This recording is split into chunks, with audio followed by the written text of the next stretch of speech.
Today's video is sponsored by Luggage Forward. Well, we made it to Stockholm, but how did it go really?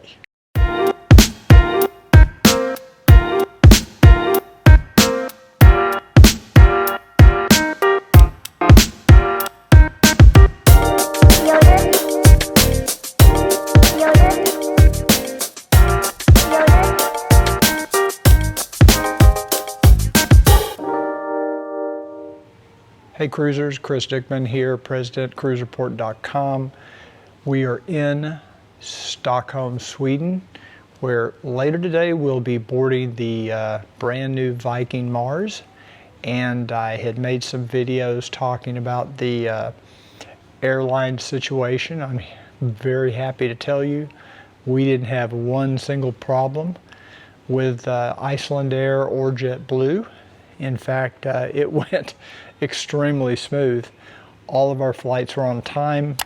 The day started out early, Dallas-Fort Worth, going through security. We were able to go to the Admirals Club because we do have business class on this flight.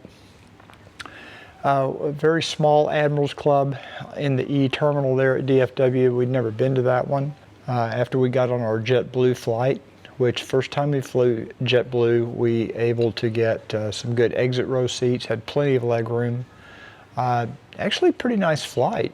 It's a small plane, an A220, but it was like a 4-hour flight to Boston and pretty uneventful.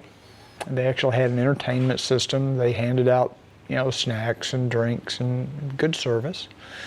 And then we had about a 4 or 5 hour layover in Boston.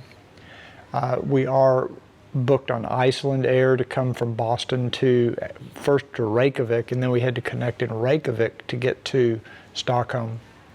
So we had almost 5 hours in Boston, but we were able to use the British Airways lounge, which is very nice there in Boston. One of the nicer lounges we've been to recently. And they had a full buffet set up with some very nice food. We had an issue at first getting our boarding passes for Iceland Air so that we could get into the lounge, but we were able to resolve that. British Air lounge, very nice. We had like a late lunch dinner, early dinner. They have full drink service. Everything's included. It's a very nice lounge. We stayed there until it was time to board our flight, which didn't leave until almost 9 o'clock at night. And it takes only about 5.5 hours to get from Boston to Reykjavik. The service on Iceland Air, I would say, was good. The hardware is just old. It was an old 767. They don't have the lie flat seats. It's more comparable. Business, they don't even call it business class. They refer to their business class as Saga Premium, and it's not an international business class. It's more like what you would find on a domestic first class seat, just a little bit more leg room. It was a bigger seat. It actually had 2-1-2 seating in this 767. So it was okay. It wasn't what we had hoped for. It wasn't what we paid for business class, and we thought, originally we were going to have these beautiful lie flat seats, but, we got here. So we got to Reykjavik, and we had just a couple of hours in Reykjavik. We did go to the Saga Lounge there for Iceland Air in Reykjavik. It was also a very nice lounge. They were serving breakfast. It was early in the morning. We only had a couple of hours. The airport in Reykjavik is very confusing. We weren't exactly sure where we were supposed to go as far as going to passport control, but we did have to go through passport control, which was very fast. And once you go through passport control in Iceland, you don't have to do it again no matter where you go in Europe. So they're part of that Schengen or Schengen or whatever. There's an agreement among several nations where once you come into Europe, that's it. You don't have to, do your passport or customs check anywhere else. So that was nice. So once we got on the flight from Reykjavik to Stockholm, that was a fairly new, I would say, a 737 MAX. And it had the same seats that we had coming over on on Iceland there. And it was a cloudy day, kind of really foggy and cloudy, but we got out on time. A beautiful breakfast service on that flight. They served us this beautiful, huge platter of breakfast offerings with a croissant and an omelet and bacon, and got to Stockholm yesterday morning on time. I'd say we got here about, actually it was yesterday afternoon. The jet lag, I'm still trying to figure out what time it is. I think we got here about maybe 1 o'clock, 1:15. And then we had to figure out how to get from the airport to the hotel, which is pretty far away, about 35 miles away. So I don't know why, we just got this idea that we would take the train. So they have an Orlando Express, and that takes you from the airport to the central station in Stockholm. Put us quite a bit closer, probably put us within 1.5 miles of the hotel. And we felt like all we had was carry-on luggage. We had already shipped our luggage, as you may know.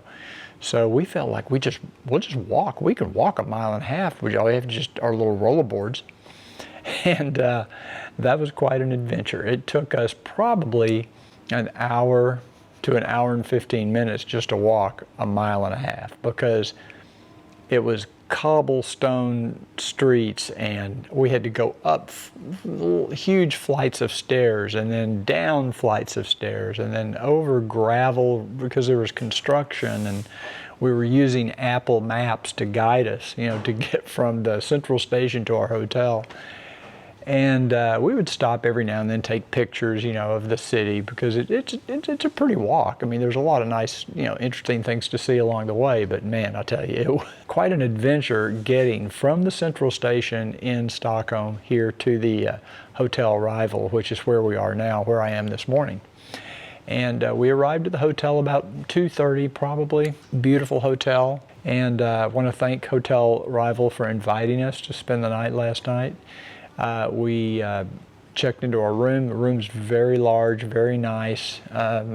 It's an older property, but they've obviously recently renovated it, and it's in really nice shape. The room looks pretty new. Everything in the room looks new.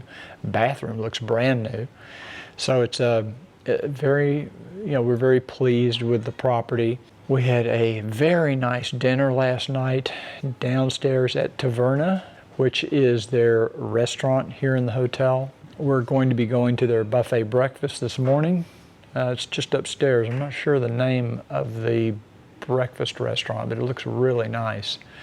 So very happy with that. And then about 10:30 or 11 o'clock this morning, we will arrange for a car to take us over to the ship.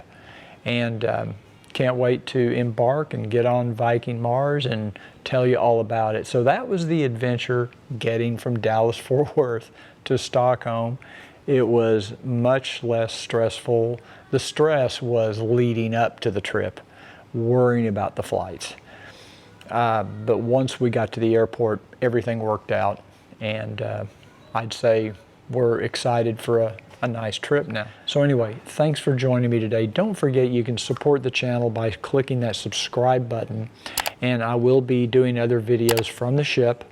So make sure you keep an eye out for more videos on Viking Mars. Don't forget to check our Instagram, because I'm updating throughout the day with photos and little video clips on Instagram and Facebook. So anyway, thanks for joining me today. I will see you on the next Cruise Report.